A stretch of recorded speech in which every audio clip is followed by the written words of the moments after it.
कल्पना कीजिए, कैलाश पर्वत की ऊंची चोटियों पर चांदी जैसी चमकती बर्फ, मंद मंद बहती हिमानी हवाएं, और बीच में बैठे हैं जगत के नाथ, भोलेनाथ, शिव।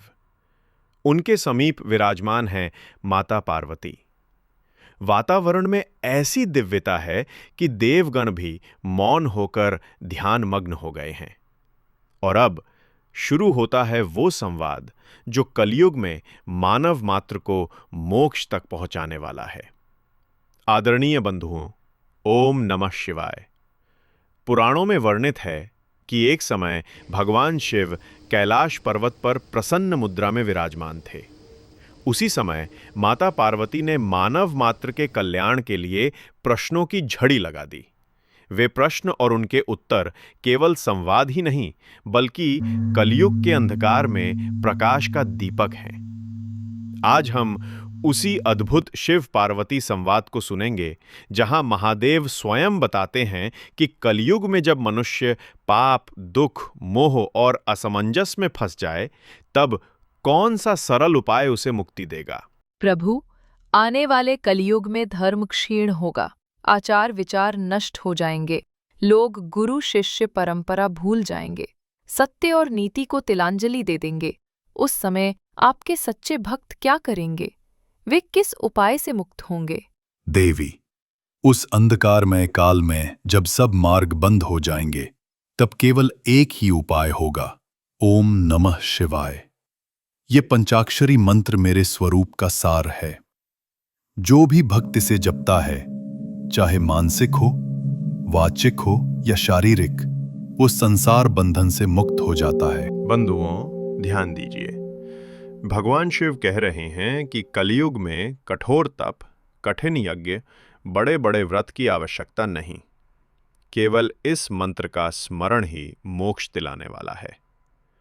देवी पार्वती जी ने फिर पूछा, हे महादेव, यदि कोई मनुष्य अशक्त हो जाए, कर्म करने योग्य ना रहे, तो क्या वह भी इस मंत्र से मुक्त हो सकता है? देवी, जिसने एक बार भी दृढ़ श्रद्धा से ओम नमः शिवाय जप किया, उसका कल्याण निश्चित है। यज्ञ, व्रत, तप सभी इस मंत्र के आगे तुच्छ हैं। देखिए बंधुओं, ये संदेश उनके लिए है जो कहते हैं कि हम साधना नहीं कर सकते, समय नहीं है, शक्ति नहीं है।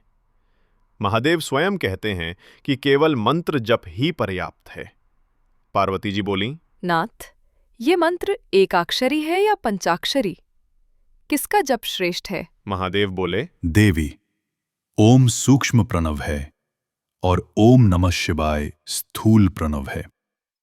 जैसे नाव महासागर पार कराती है, वैसे ही ये मंत्र जीव को मोक्ष तक पहुंचाता है। पहले पंचाक्षर का जप करो, फिर ओम का स्मरण करो।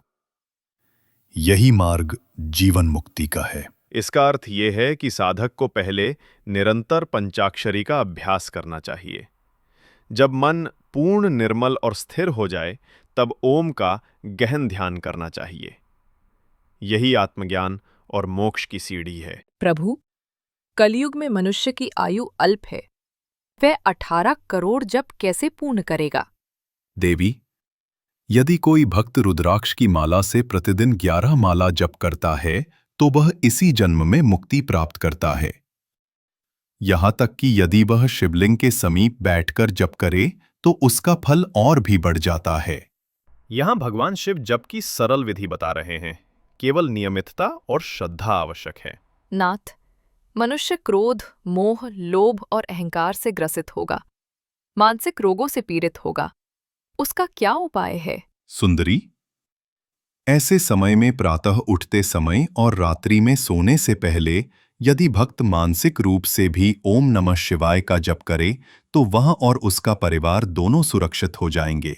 ये उपाय इतना सरल है कि हर कोई कर सकता है। सुबह और रात 2 बार मन ही मन मंत्र जप करें। इससे मानसिक शांति और पारिवारिक कल्याण दोनों सुनिश्चित होते हैं। देवी, जिसके हृदय में ओम नमः शिवाय प्रतिष्ठित हो गया, उसके लिए अन्य शास्त्र, यज्ञ, तप या व्रत की आवश्यकता नहीं रहती। यही मंत्र उसे जन्म मरण से मुक्त कर देता है। इसका अर्थ है कि ये महामंत्र ही संपूर्ण वेद शास्त्रों का सार है। जो इसका जप करता है उसने सब कर लिया। बंधुओं, यही है शिव का वरदान। कलयुग में मोक्ष का सबसे सरल मार्ग ओम नमः शिवाय। जो श्रद्धा से इस मंत्र का जप करता है वही जीवन को सार्थक बनाता है। इस मंत्र के प्रभाव से मनुष्य अपने भीतर की अशांति, भय, मोह, क्रोध और दुखों से मुक्त हो जाता है। आइए हम सब मिलकर इस महामंत्र को जीवन का आधार बनाएं और हर